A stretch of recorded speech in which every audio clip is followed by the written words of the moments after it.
Hey, yo, Nick here from Nick's Kicks and Comics, and I guess I collect basketball cards again. So I'm sitting here bored in the house. I went to the LCS, which also feeds my basketball card addiction now, and we stopped by and we picked up 2023-24. Hello, hello, K-Bird also. So these are the NBA Hoops 23-24 box. Actually has the Wembenyama rookies. I think this is like my third or fourth box. Might be my third. But I'm sitting here in the house. I figured I'm bored, and the way to cure boredom is to spend some money. So I figured I'd open these up with you guys. There's quite a few cards, and yeah, we'll see. Merry Christmas. I am going to. Oh, I don't know if I'm going to be ripping these cards. If you guys happen to have something you want to rip, or if you want to come hang out, party, bro. I've been in a rabbit hole the past 2 or 3 days, just looking up, like Panini Flawless and all these $5,000 or $10,000 boxes where there's only like 10 cards. I do love basketball. Tell me you get in the box. I do love basketball. I don't collect cards that often, but it does happen like around the time where there's a big rookie. All right, so the last time I collected was like when LeBron was around, and I do happen to have a few of those. I think. I'm not sure what I do, so you'll see.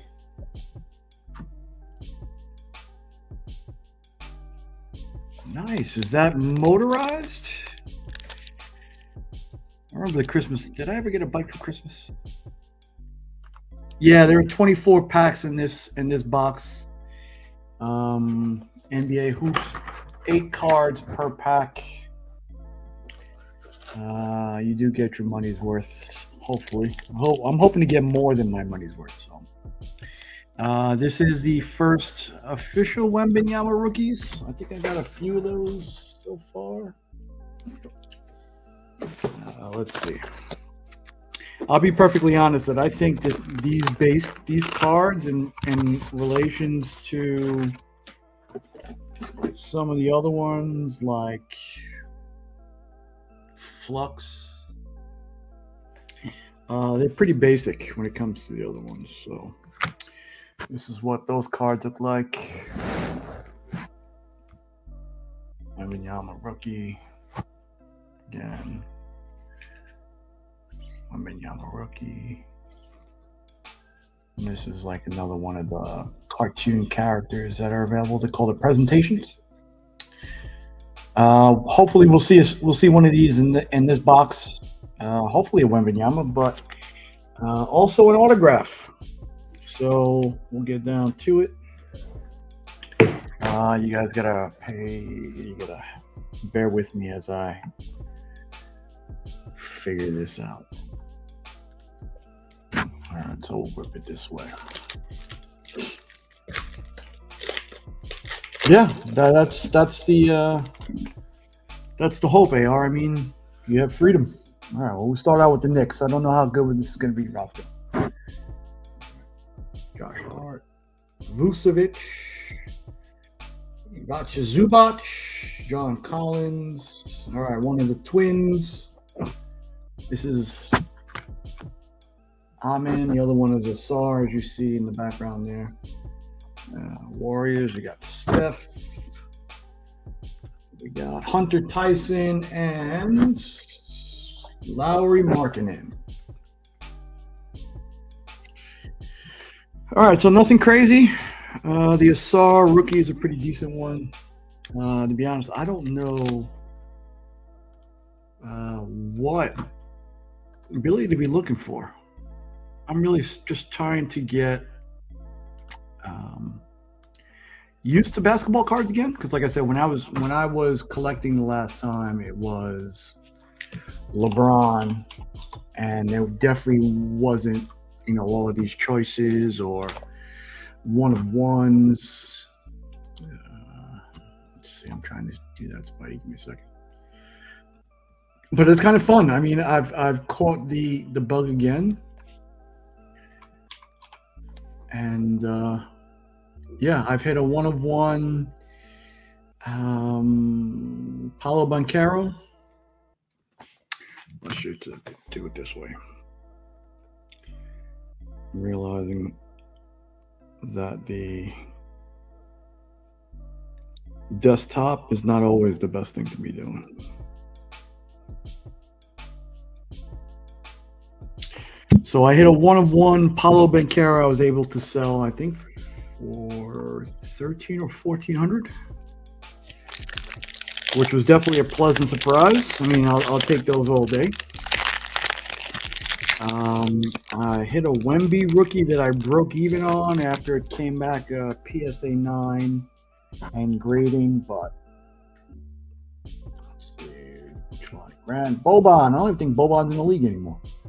Scotty Barnes, last year, big rookie. Kyle Kuzma. CJ McCollum, hurt. Jason Tatum. Dario Whitehead. And Carl Anthony Towns. And he's numbered 37 out of 199. Spotty! What's going on, brother? It's quite funny that I happened to get this for Christmas. Nice.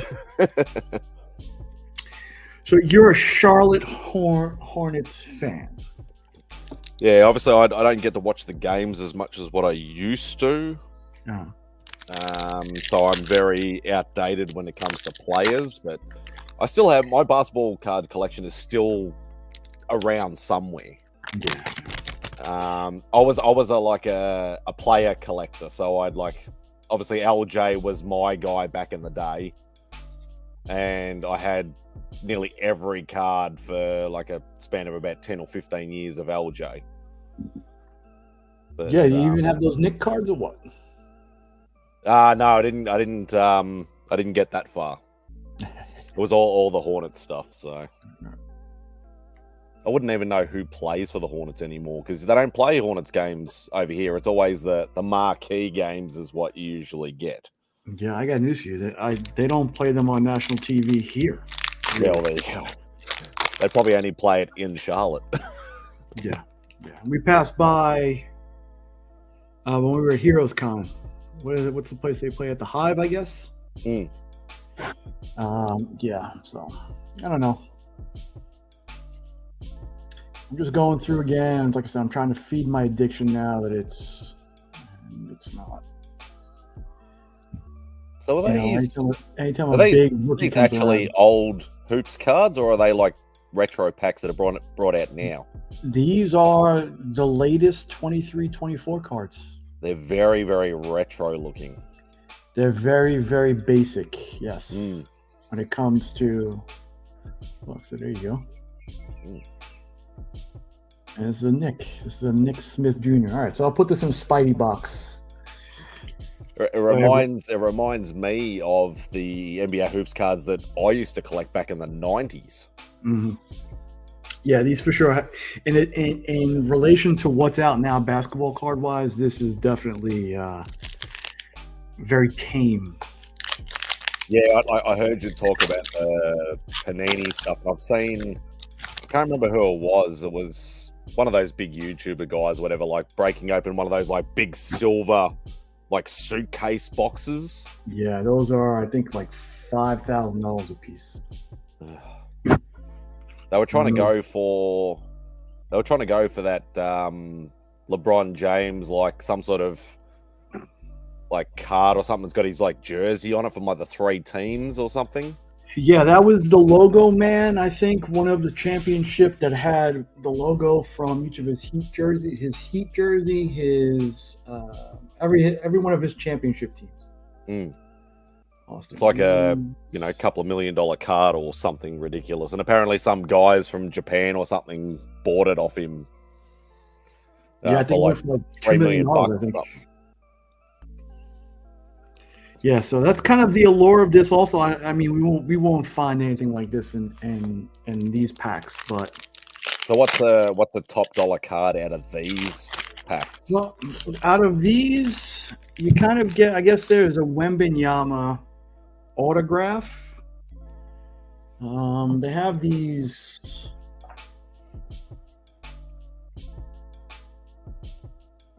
Kind of like anime cards. They're called presentations. Cool. So like these are like some of the high dollar stuff. So we'll see. So we're talking 3-figure, 4-figure. We're talking 4 figures. Oh, nice. Yeah, Franz Wagner. Oh, we top him, but you'll see also, like this guy's a pretty big rookie nowadays. He's got a twin brother. I don't understand why they don't put these cards all in the same direction. That's really weird. I don't ever remember that happening back in the day. Steph Curry. Again, Steph Curry. Yeah, I mean, like back in the days, you would see a card like this, you'd be like, "Oh, that's pretty cool." Like, all right, yeah, this. And now it's like, who cares? Yeah, it's like every second card is a foil or a holo or. Yeah, I do. I've seen a few of them, including that Wembenyama. I thought it was pretty cool, but crikey. No way! You guys want to hop on, you share your love of your basketball, you want to talk basketball, you want to talk anything really. I was just sitting here, like I mentioned, I was bored in the house. And the way for me to get rid of that boredom is to spend money unnecessarily. Shopping is the best boredom cure. Yeah. So, I'm finding this very odd that some are flipped. Like, I don't ever remember that happening back in the day, but yeah, and I think we have to look for numbers, colors. I don't know. Like I said, I'm just getting back into it again and just finding. You're not going to be going down the slabbing route. For one or two, yeah. It's a lot like the comic thing. There are several grading companies out there. I think PSA and Beckett are the top one. I think PSA being the CGC of the cards world, where it's the most reputable, highest resale kind of thing. I don't remember. I didn't ever know Beckett sort of did that because, like, for me, Beckett back in the day was your price guide. Mm-hmm. And that's all they ever did was just literally but they do like a price guide for, the basketball cards, and they do one for the, the NFL cards and the hockey cards and all that sort of stuff. But yeah, nothing more than that. So they've obviously expanded their operation a lot in the years. Actually, this card was one of the ones I was looking to grab because this guy's been playing out of his mind lately. Like, I really like his game, Jaime Jaquez Jr. And yeah, it's pretty awesome. So that's going to be for the PC. Definitely becoming a more and more international game too, which is good. Oh, for sure. Look at this bum, Roscoe. RJ Barrett. Yeah, I've got. So you'd be an old Knicks guy then. Just watching the Knicks play the Bucks earlier, and the Knicks got crushed. Do the Knicks actually have anybody good at the moment? No, actually, they lost one of their top players, Mitchell Robinson, for the year. That's the guy who goes out and grabs all the rebounds, and does all the dirty work. Jalen Brunson, bit of a new school Rodman, is he?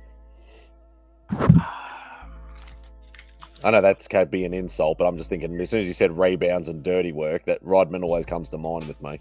Yeah, it's tough because that is such. Yeah, what is this garbage?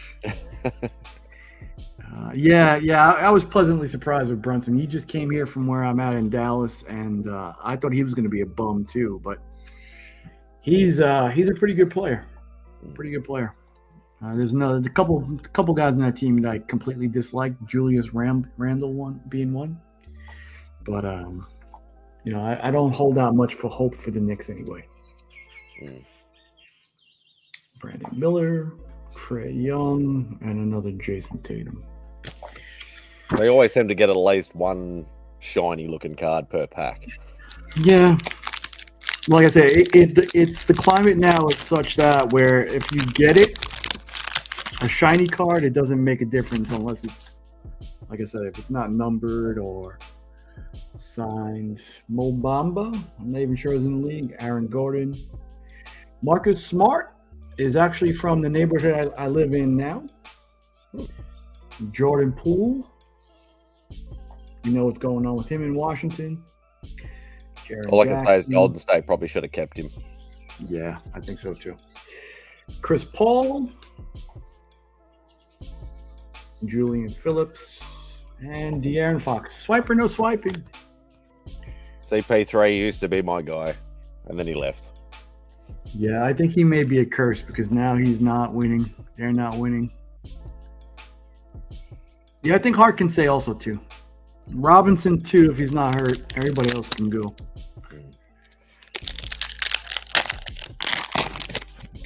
Yeah, I thought when when I heard Jordan buying into stakes into Charlotte, I thought, whoa, this is going to make him, back to the LJ Alonso days when they actually made the playoffs and stuff like that, and then it just went in the toilet.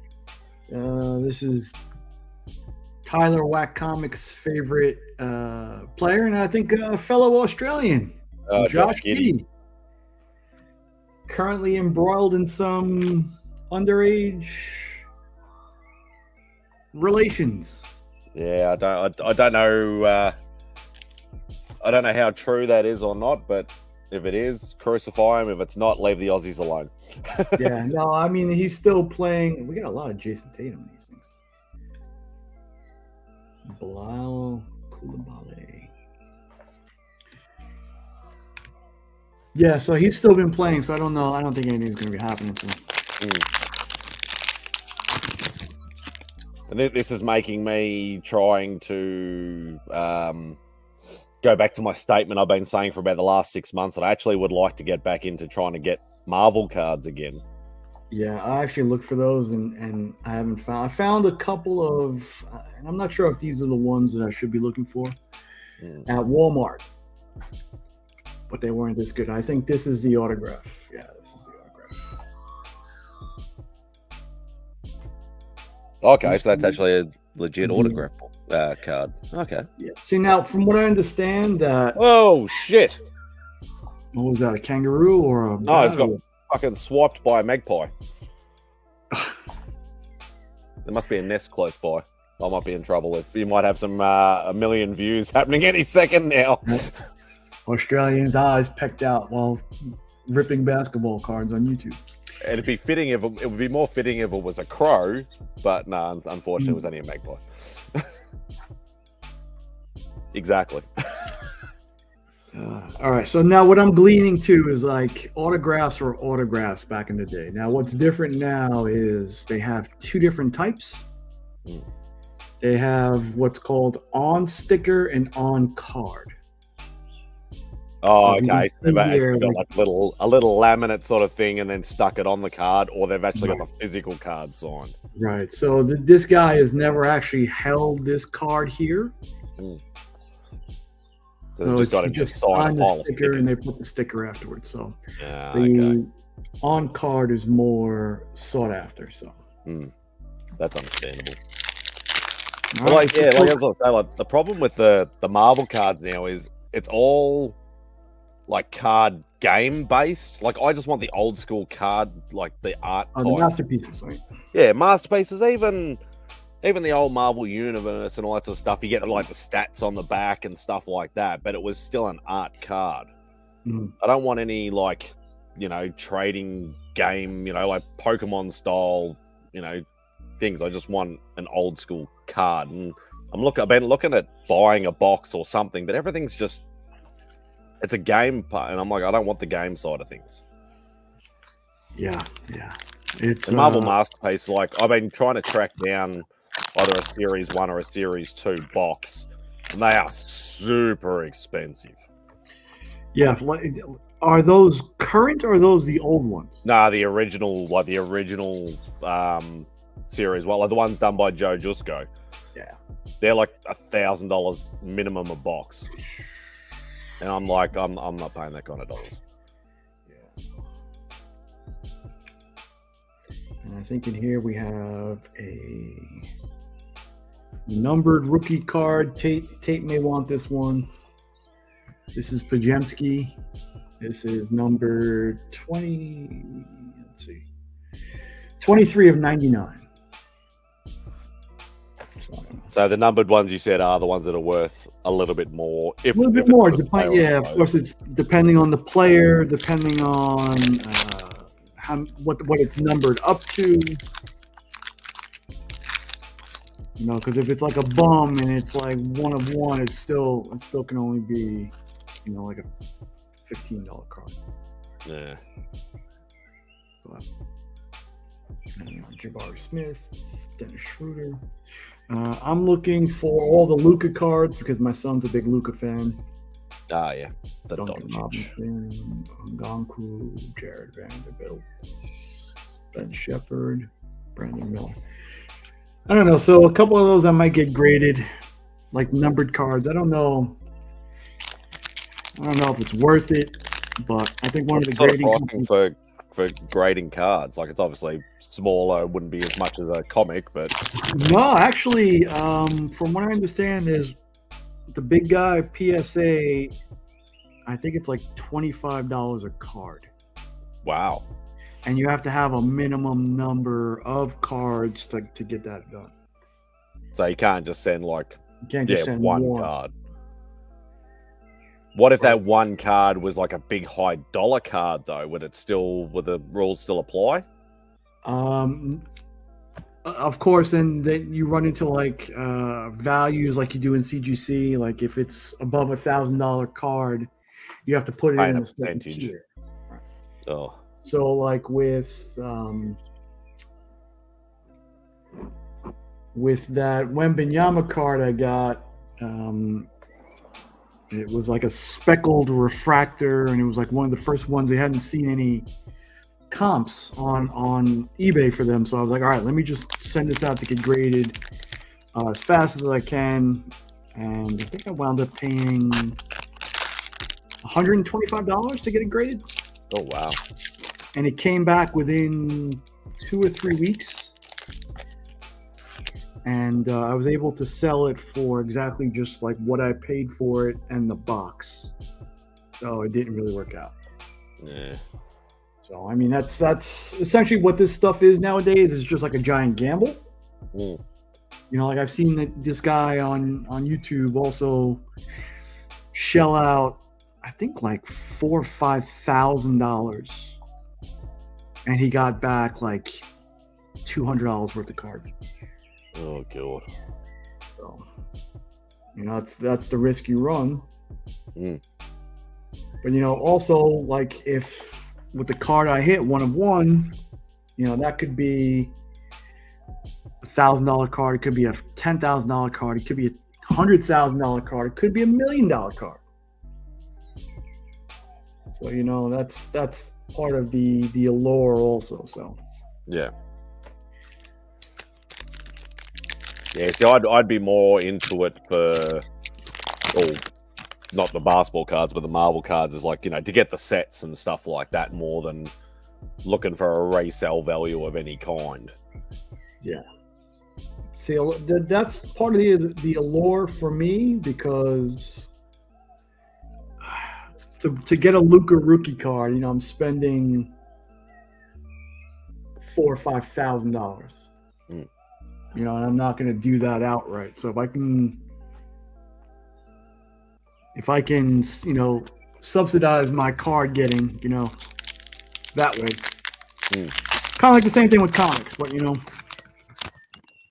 Little known fact, I actually used to own a Michael Jordan rookie card for a short amount of time. That's nice. They had one in my shop, the Fleer one. Yeah, and we had it in those. Remember I don't know. I remember those like it was in those ultra thick card like cases you used to buy that was about 1.5 inches thick. Mhm. I actually bought it in one of those for about it was about $300 or $400 just before the boom in the early 90s hit. Mhm.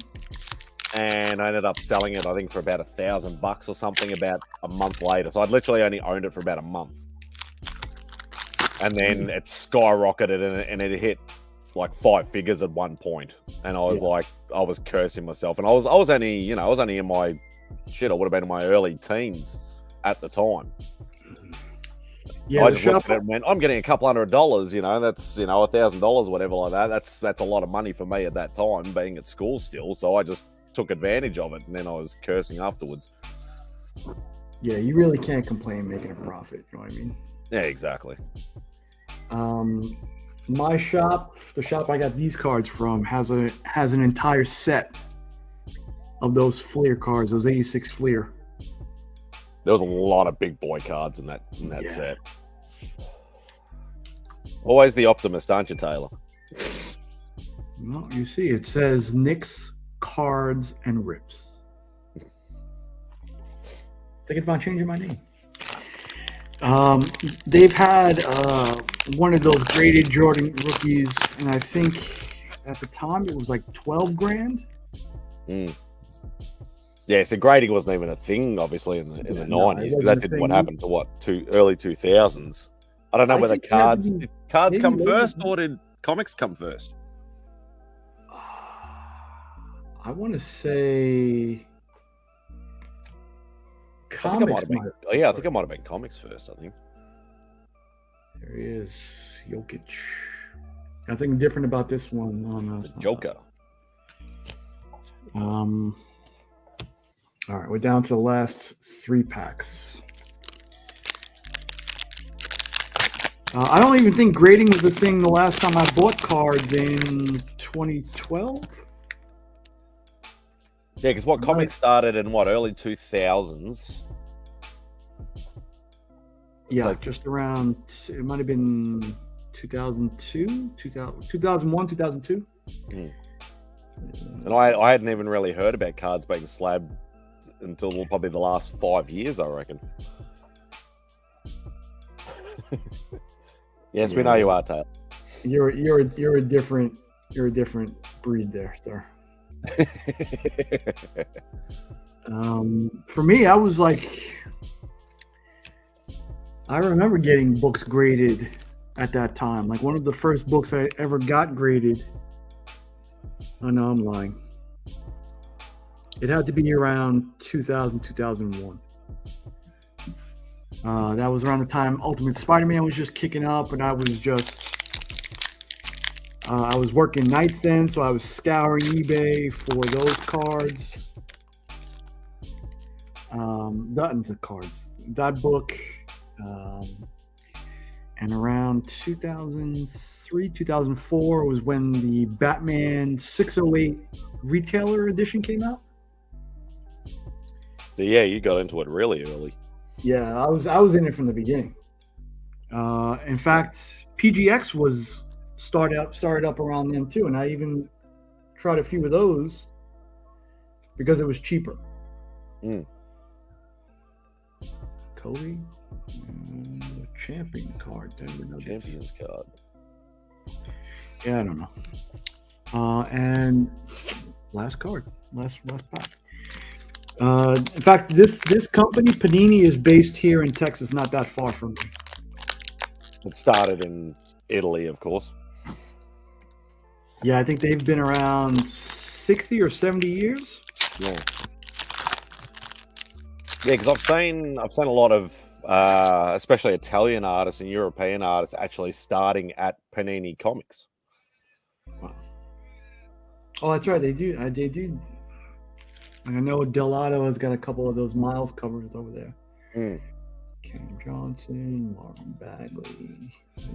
Yeah, a lot of the big Italian artists, like before they became mainstream to the US market, were all working for the Marvel and DC versions of Panini. So, Yeah, Smoke Bomb's here himself, Mr. Justin Birch. I used the smoke bomb a little earlier today. I used it on Mark's stream. I use it on Mark's stream. I use it also. TM and TM and Roscoe are having a show Monday, Christmas, of course. Oh yeah. They I like saw the open invitation. So right. So yeah, it's a tough day. I mean, I love those guys, but Christmas is Christmas. For me, it's a bit different because that's my 26th.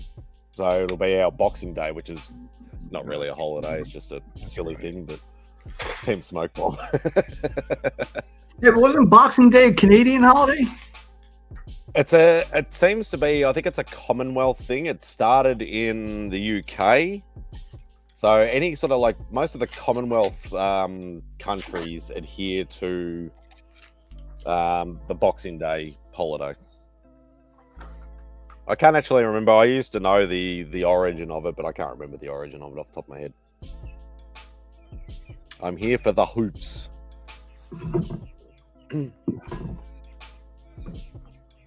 One thing I didn't know about Miko's signature is the first time he signs something, he puts first signature. He puts first signature. He puts first remark. He puts first. So if it's like the first time he signed that particular book, he will write that. Yep.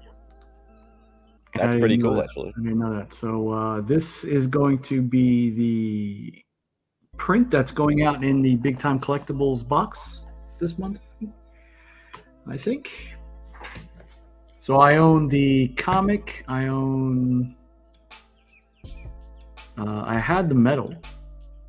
The metal I've sold, though. Do you own the cover art for it? No, I've asked about the cover art. I don't think Miko lets that one go. I've asked about that repeatedly. I could put in a good word for you. Yeah, no, he's not letting that one go. You'd be surprised. No, not when I've spoken to the man directly, like over food that I've bought him, and he's not letting that one go.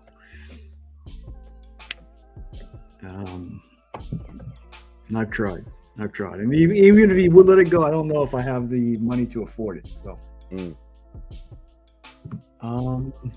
his wife's lovely too. His wife's very lovely as well. I've never met her.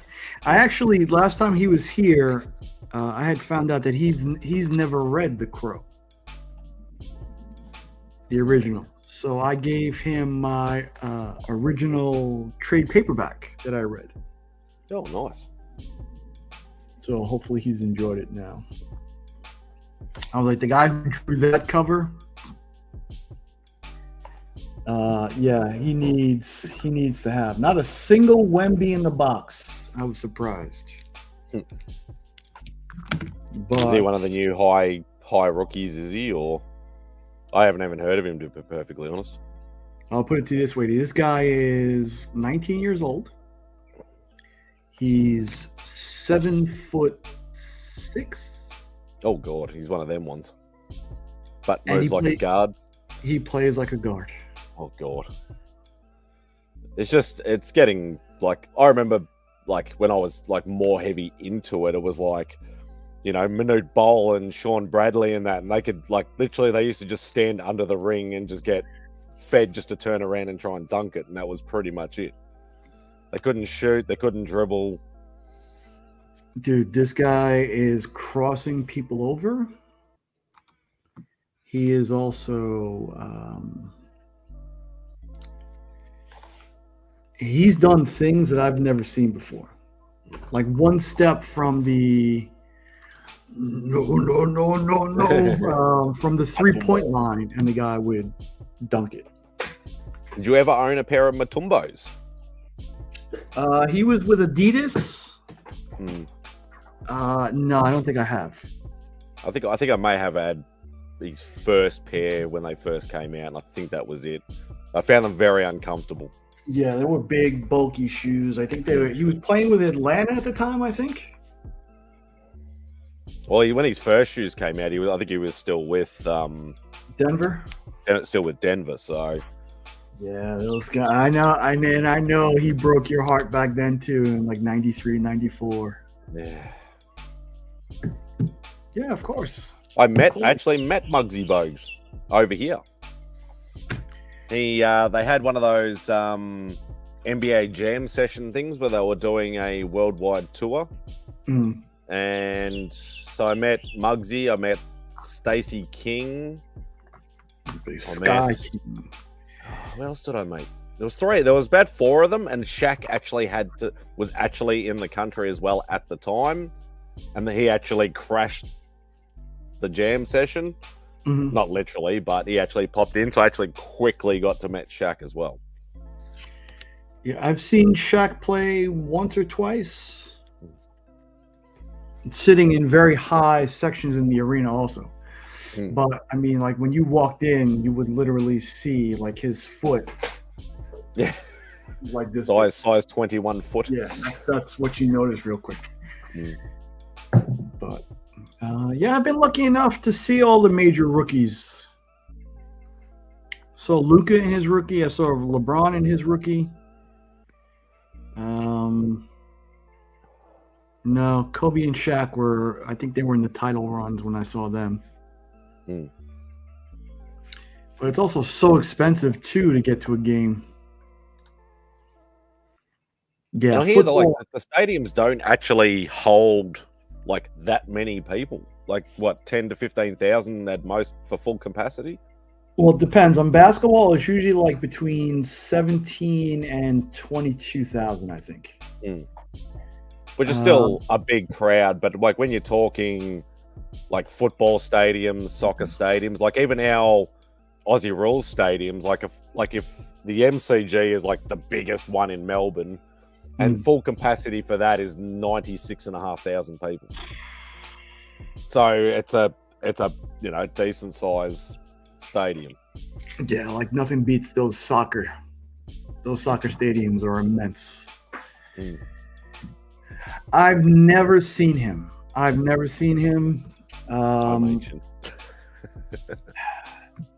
got a chance. I had tickets to see him for when he was on the Wizards, but he was out with a knee injury, so I've never seen that. So the night he scored, I don't want to see him play for the Wizards. Yeah, well, he had some good games with them. The night he scored 55 against the Knicks, my friend called me up and he was like, "Yo, I got tickets tonight."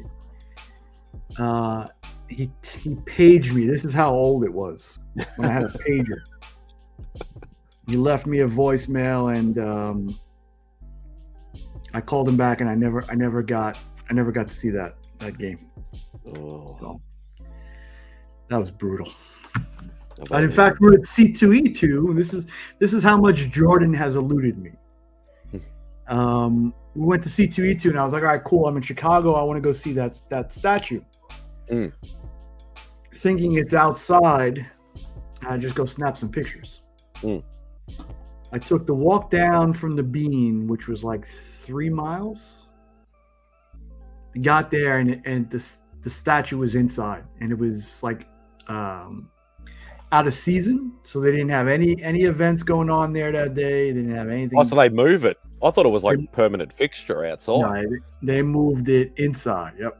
It was outside right in front of the place. And they had 2 other hockey statues there. I think they had Gordie Howe, somebody else. So I knocked on the door and I said, listen, I told the security guy, I says, I'm a lifelong Knicks fan. And I've come today to look upon the face of my mortal enemy. I was like, I know I'm not going to ask you to let me in. I know that's too much, but would you take my phone in there and take some pictures? And the guy was awesome enough to take some pictures. So that was nice of him. So that was pretty cool. But he's eluded me. Yeah, would have been nice. Like, obviously, I've never seen a game live, but I would have, if I'd like to see a game live, there was a few players I would have loved to have seen live, like obviously MJ, Kobe, Shaq, obviously LJ and Alonzo. Sean Kemp, I would love to see. Oh, hell yeah. Would have loved to have seen Sean Kemp play. He was like in his first game, he was a rookie in '90, I think it was.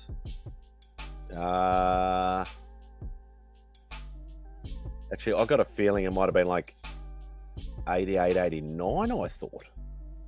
Now, let's see. Just trying to think. Because I remember having those extremely ugly NBA Hoops cards with the big silver borders. And I thought he was in that set, which I think was from like 88, 89. 89, yeah. 89 was his rookie year. Yeah, I think he was in that. His rookie card was in that set, I think. Yeah. I was never a massive Kevin Garnett fan. Like, he brilliant player, don't get me wrong, but I was never really a fan. Mm-hmm. It's like Tim Duncan. Like, I absolutely I hate the Spurs. I don't know. They're always been a boring team for me to play. Like, every time they're like, if they pop on TV and that's what the game is, doesn't matter who they're playing, I'm like, nah, Spurs. I don't want to watch. Sarunas Marshalonis, right? Golden State around the time where was he Sprewell days? I think he might have been Sprewell days. Yeah, Sprewell would have been another awesome one to see play. Right after Run TMC. When Sprewell was on the Knicks, they were playing in Miami. I think it might have been 98, 99 when they were going to the finals. And I remember bumping into him at a club, and I kind of patted him on the shoulder. I was like, just beat those guys already. And I was kind of like weird, so. Oh, yeah, I haven't heard that name in a long time. Yeah, one of my favorite guys. I would not have picked you for a basketball card. I know you're a card collector, Caroline, but I didn't realize you'd have basketball cards. Yeah, if you want to AOK me those Kobe rookies, wouldn't mind. Oh yeah, there would have been so many players back in the day to watch. Yeah, even though I'm not a big fan, I would have loved to have seen Elijah Wan play, like just doing his spin, and his spins and his fakes and stuff straight under the hoop would have been dream shake. Would have been super awesome. Yeah, he killed the Knicks. He also killed Shaq. In Shaq's second year, or was it second year? Yeah, with Orlando. Yeah. Yeah, so. That was when they would have won the championship, wouldn't it? Yeah, that was 94, 95, and 95, 96. I think they beat the Magic.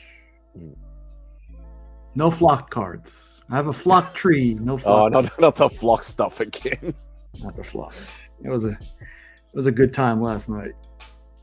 Yeah, definitely not many places here having real trees in their houses. I can tell you that right now. Well, this did scratch the itch. I'm always a little disappointed that I didn't hit, a 5 or 4 figure card. I suppose that's them's the breaks of the card game. It's always a gamble. It's always a gamble. And it's not like back in the day when you used to be able to learn the tricks of like, okay, this one's slightly thicker than the other ones. This has got a good. You could tell by the thing. Sometimes they're a little bit like a fraction more oversized for a special card. And you could feel that out in a pack. And yeah, see, like these were the Marvel cards I found at Walmart. Oh no, I've never even seen those. They're not a like a game based one though, are they? Or no, these are Upper Deck Marvel annual cards. Oh, okay. I think I may have seen them over here. Yeah, see, these are like the old school feeling cards. Yeah, from Upper Deck. But you got even like rookie cards. I don't know who these people are, but yeah. So I don't know about that sort of, because that's starting to get too sports orientated. It's taking away from the old school feel. Number 1 spot. Yeah, I can't get it. Black Panther Legends #1. Yeah, I think more art, and then like the stats or a synopsis or a story or something on the back, like they used to do. This one's lenticular. Oh, that's cool. That Black Panther was a bit hard to tell from the screen.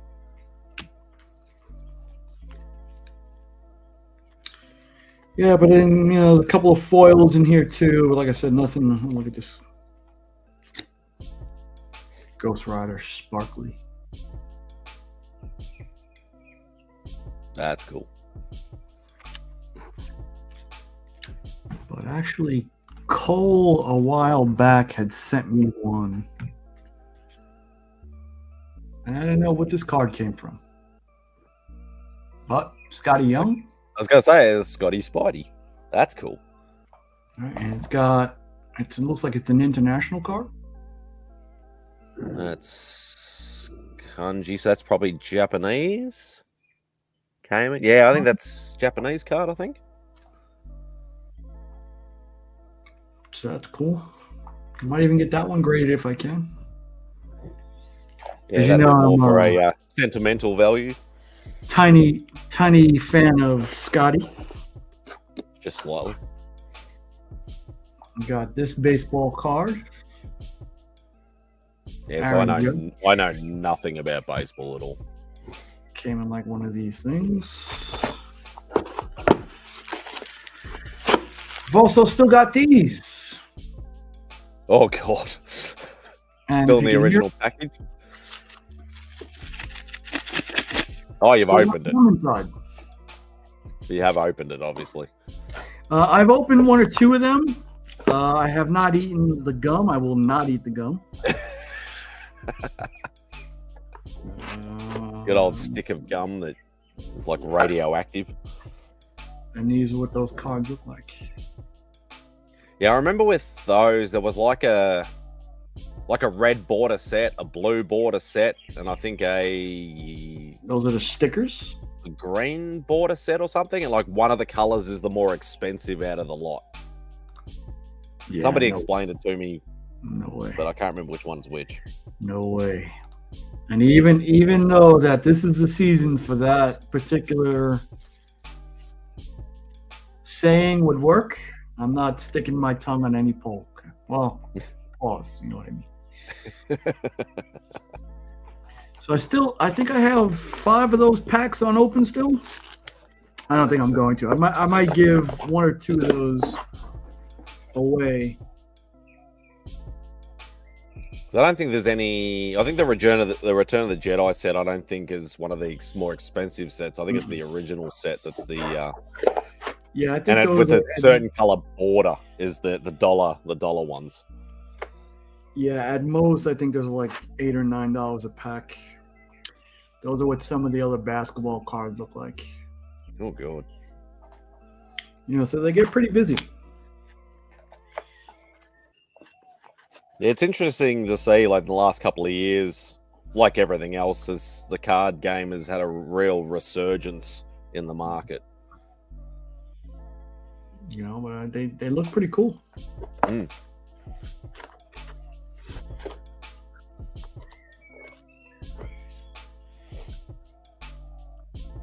Got these that look like playing cards. That's something a bit different. Sebastian.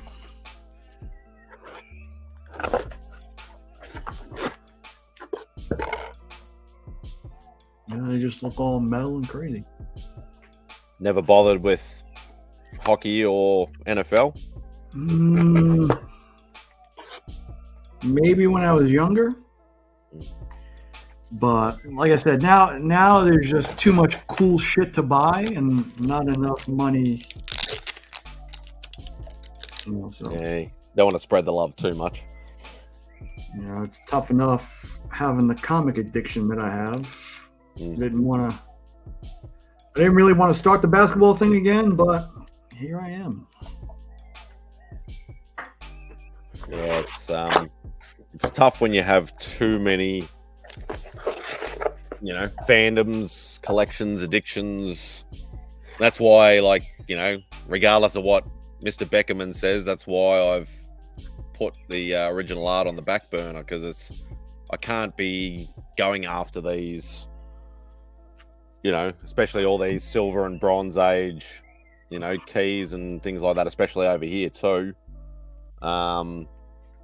To able to, and do original art as well, because like even the original art market, like comics, cards, everything else, has just skyrocketed. Like everybody has increased their prices ridiculously much. Yeah, and I mean, even to get like an original commission, you're still talking close to $1,000, no? Oh, minimum for even if you want to put them on grades, like even a C or a B grade artist, like notoriety wise, it's big business. Like, and I still keep an eye on, because I'm in a lot of groups where people will go to a convention like a New York or a San Diego or a C2E2 or something like that, and people will actually take pictures of everybody's prices and say this is what they're charging, now. And I sort of look at and you can always tell like when they're at a big con versus a small con, because this is fairly well-known fact that a lot of artists will jack up their prices for a bigger convention. So a San Diego, a New York, something like that. They may charge $500 normally at a small con, and then at a big con they'll charge $1,000. But like even the at-home opportunities is where I've gotten a lot of my stuff, when like artists will go, well, I've got some spare time, I'll take 5 or 10 names to do at-home commissions. Even that is becoming a lot more scarce in the opportunities, and obviously the pricing as well is just ridiculously high. Like you're actually better off chasing pages and covers than you are actually getting commissions now. Yeah, and talking about the Miko stuff a little earlier, like I know some of the art for like the Spider Boy #1, he did. You're talking probably at least $4,000 or $5,000 minimum. Yeah, like I've had plenty of opportunities to buy Miko covers in the past. I actually watched. There's actually a YouTube channel called Comic Art Live, run by Bill Cox, who's well known in the original art scene, and he actually had a lot of the Filipino and Malaysian artists and stuff like that on one night, and they're actually auctioning off a lot of Miko covers. And some of the lesser known ones, like I think there was maybe some Power Rangers covers or something in that sort of thing. I saw they went for like $1,200, $1,500, and I'm like, even for the art, like even if I wasn't a big Power Rangers fan or one of those sort of things, like just getting a cover from Miko would be ultimate. But then they'd bring out like a Marvel one or something like that, and it'd be going for 3, 4, 5, 6K. Yeah. And it's like, nah. Yeah. What did I see? When I bought that Philadelphia cover, what did I pay for that one? That was $1,400, I think. Yeah, it sounds about right. But Scotty also had the covers to, this one.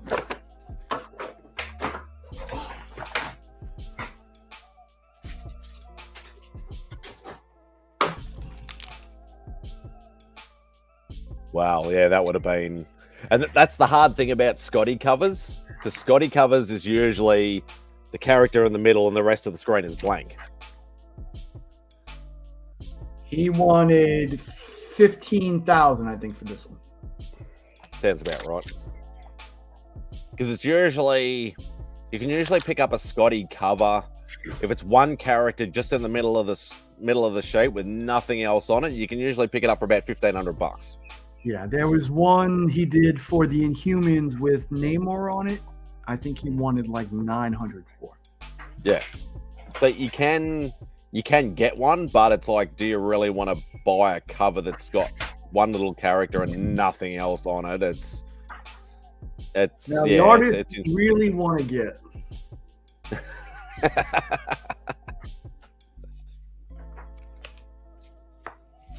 keep this here.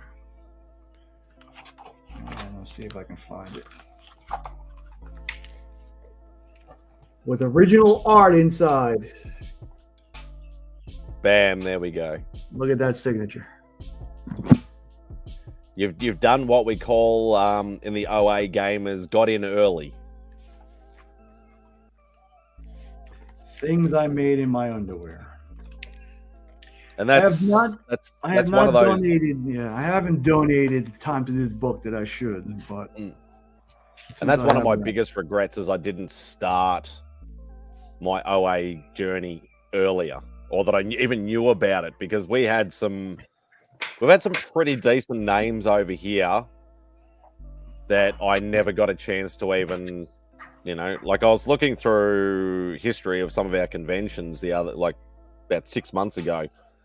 We had people like Carlos Pacheco, who's now obviously passed away. We've had Dave Gibbons, and these are the guys I'm listing that I never got anything from.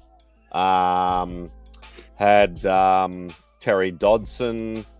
We've had Jim Lee. Who else have we had that I didn't get?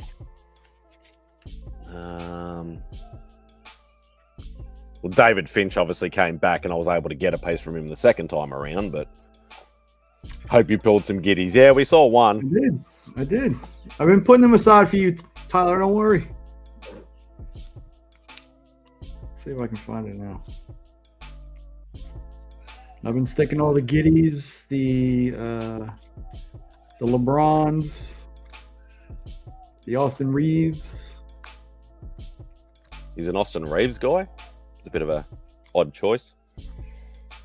Anybody who's light-skinned and somewhat decent, Tyler likes.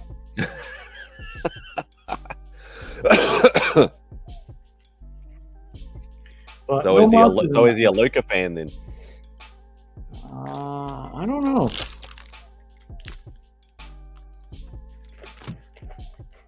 Not that LeBron's really light-skinned, but like Josh Giddey's is, he's as pale as an Aussie could be. So, although if he was back over here, he'd actually probably have a bit more color because he'd have a tan. Who else? Who else was over there from the land down under? I don't even know now. Patty Mills. Josh Ingles. Not Joe Ingles, sorry. Who's the other guy? Matt Dellavedova? Yeah, he's back over here now. He's playing in the Aussie League now. Dante Exum. Exum is still playing. Is Exum playing, or is that his son who's playing now? I don't even know, to be perfectly honest. I don't know what his story is, because I don't know whether maybe he was born here and then moved over and then moved back and then moved over again. I'm not quite sure in his story. Well, it's the same with Kyrie. Like, Kyrie was actually born here. Mm-hmm. Oh, Andrew Bogut, Ben Simmons. Well, Bogut's, he's not playing at all anymore. Well, actually, is he playing? He might be playing in the Aussie League. He was just talking about. In fact, he was talking about Giddey. I think he was talking about a couple weeks ago. Aaron Bain. Ben Simmons has been disowned. He's acting like a little bitch. Luke Longley. Yeah. Oh, Matisse Thybulle. He was pretty decent. I can't even remember him. He played on Philly for a while. I think he got hurt. He should still be in the league, but I'm not sure.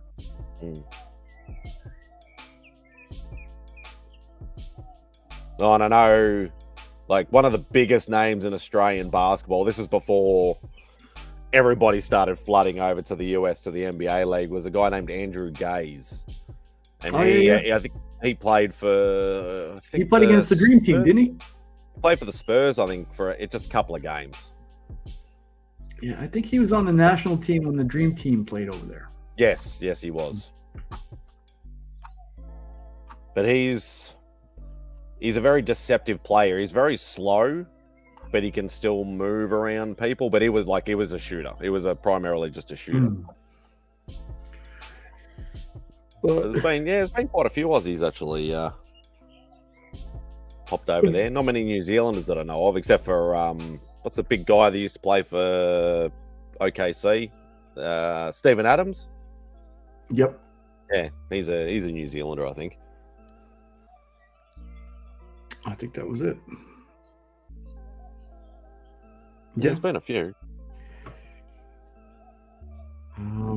Plenty of Canadians. A lot of Europeans now. Like, they seem to be really poaching the European leagues a lot for talent. A ton of Spaniards, some Argentinians now.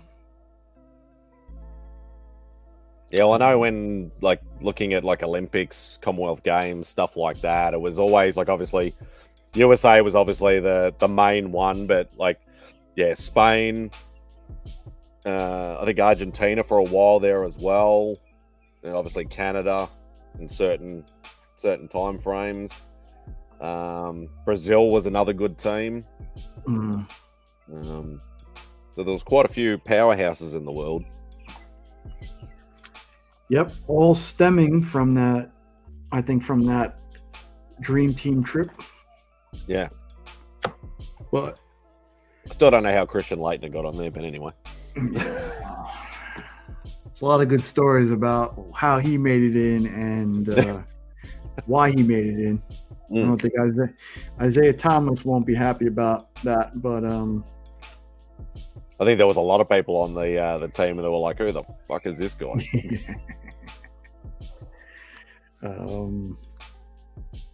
Do I have one of those cards? One of the Dream Team. Yeah, cards. like you. I have those cards somewhere in the house, and I know they're somewhere close. But with all the rearranging, I don't know where they are.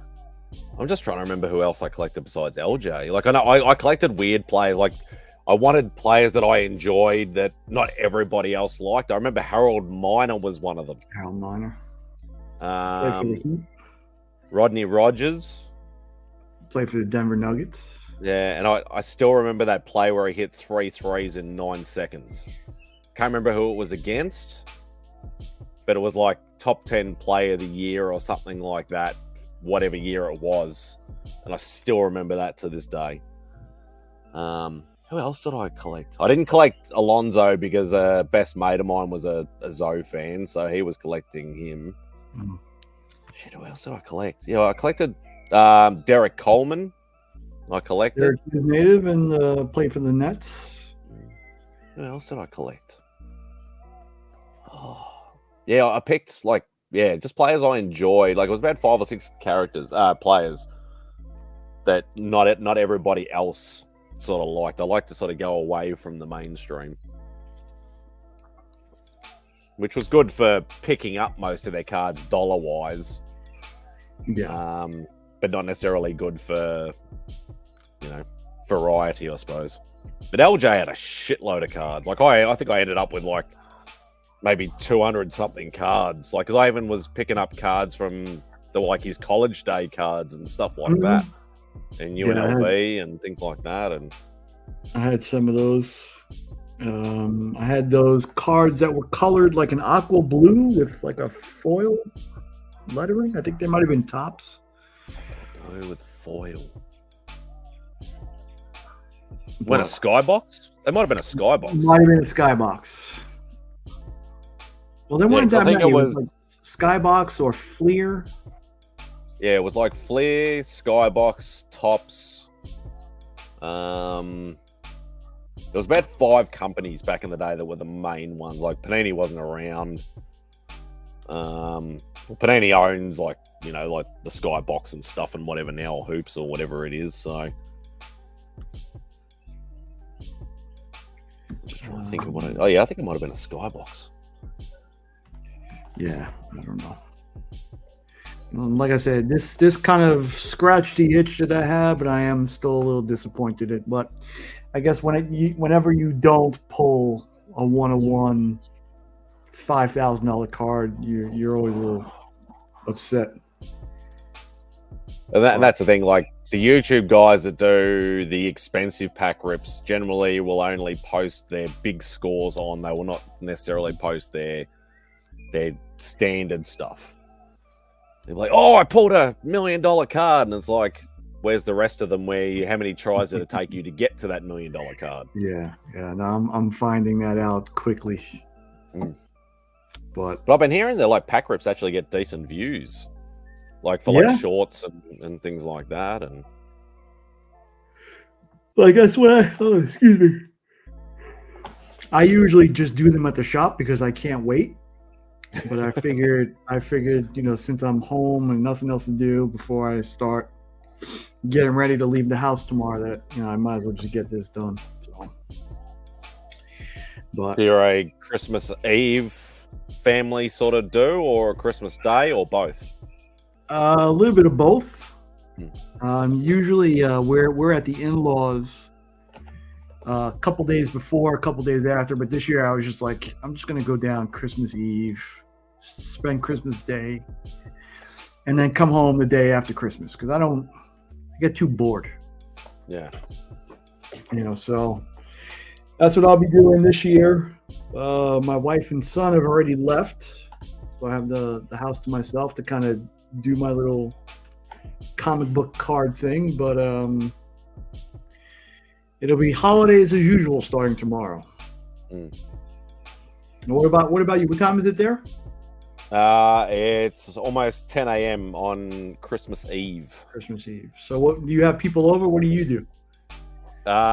This year's very much up in the air because of a lot of family and health stuff that's been going on especially with my folks. A few people sort of know what's going on, but yeah, I'm not making it public. Generally it's usually we'll either do Christmas Day lunch with Beck's folks and brothers and sisters and stuff like that, and then we'll go home to my folks for dinner. So it's not as big as what it used to be. Like I remember when I was like in my teens, we used to go to my auntie and uncle's place and there'd be like 30, 40 people there. But I was always at that weird age where everybody was either adults or young adults, and all the kids were little kids, and I was like smack in the middle. There was nobody else my age, so I'd be always looking for something to do. I'd be either taking comics or taking a Game Boy or something with me to try and entertain me. Like once I could sort of sneak out from the lunch side of things. Mm-hmm. Yeah. Oddly enough, that's how I feel as an adult when I go over there. Yeah, like a lot of the older relatives have all passed away over the years and things like that. So none of that sort of stuff happens anymore. So it's all small scale stuff now. So yeah, no, I get it. You having I prefer. You having the Outback tonight or? Yeah, it'll be on in a bit over 2 hours. 2 hours. So I don't know how many people I expect to turn up because I know that a lot of people will be doing Christmassy sort of stuff, but saying it's still the 23rd, there might be a few people. I know CJ's already interrupted my schedule. He's already done an Insomniac like 3 hours starting time after I've started, so. CJ interrupting things? Nah. So, yeah, I know Rob because I know Rob usually bails me out of talking to myself, but I know he's away doing family stuff. I think Remy said he'd probably join me. I don't know what Mark's doing, but hashtag damn it, CJ. If I can stop yawning.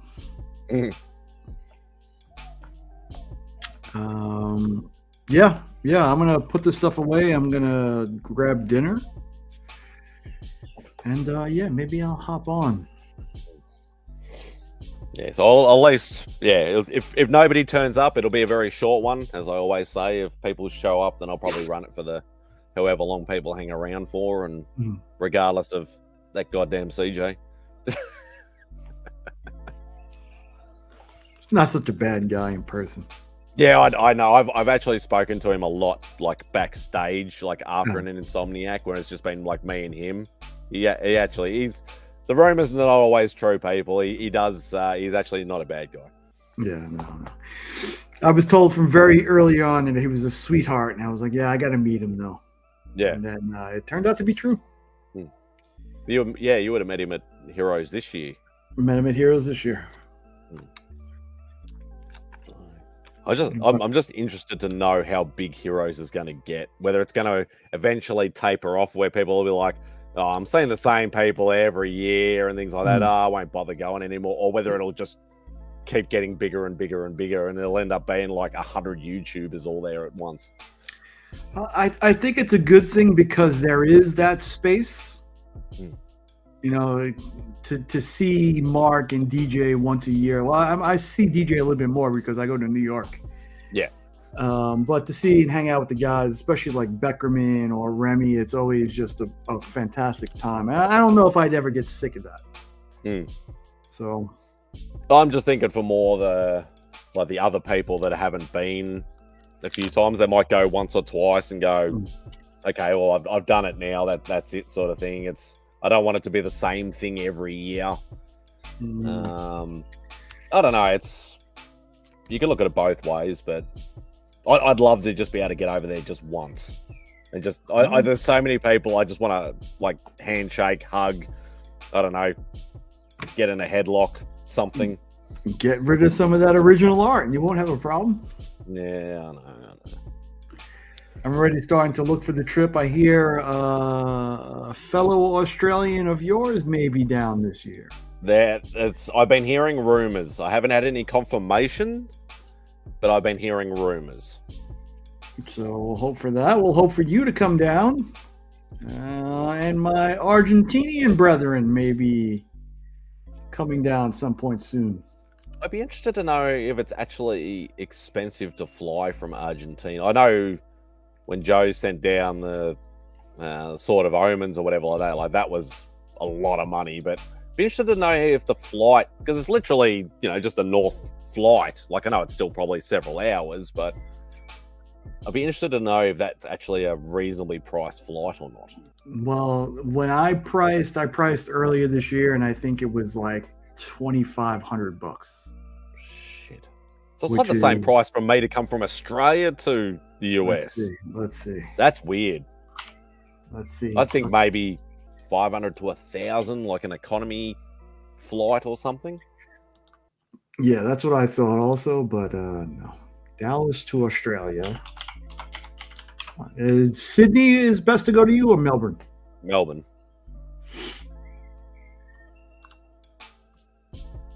Yeah, about the same. Well, if I were to leave this week, it'd be exorbitant now. 2,500. Otherwise, it looks to be about $1,500. That's actually not too bad. 15 from Dallas to Australia, about $1,500. That's actually pretty good. Because I know when we looked at it, and it's like there was like 2 or 3 layovers. Like there was no sort of real direct flight. Does Dallas have an international? Does it? To a few countries, but it is limited. Mm. Yeah, because I think when we looked at it, it was like from Melbourne to, I think it was from like Melbourne to LA, because LA is closer as the crow flies, and then I think it was like to Dallas and then to North Carolina or whatever, to Charlotte or whatever it is. So it was like 2 or 3 layovers. Actually, that was expensive. That trip, that flight cost me last year, I think $500 to go to Charlotte. And oftentimes it would cost me less than $150 to go to New York, which is further away. I don't understand it. That's quite weird. But either which way, we like national holidays or something around that time of year or something. I thought, like, because I know prices generally go up around that sort of thing, but nope.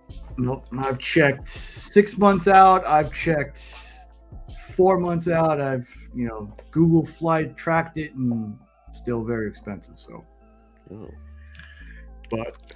All right, we're going to kill it now. Thank you for hopping on. I appreciate talking basketball with you. Always a pleasure. I don't get to jump on with you too often, so I've been during the week, and like Saturday nights has all been family stuff, and by the time I get home, it's just like And obviously, 2 nerd dads is like 2 o'clock in the morning or something for me, so it's a bit hard for me to jump on. That's a rough time of the day. Whenever I go live, it's always a rough time of the day for somebody. But it's always when it's convenient for me. It's like, Yeah. And you're filling holes, as they say. Appreciate you guys. I don't know. I didn't play an intro to come in. I don't think I'll play one to go out. So see you guys later. If I haven't spoken to you already, Merry Christmas, Happy New Year, and all that other good stuff. Check out Spidey's Outback in about 2 hours, 8 p.m. Eastern. Swing by, say hello, jump in if you want to. Make fun of him. Everybody does. You're not the only one. See you guys later. Thank you. Later. See you guys.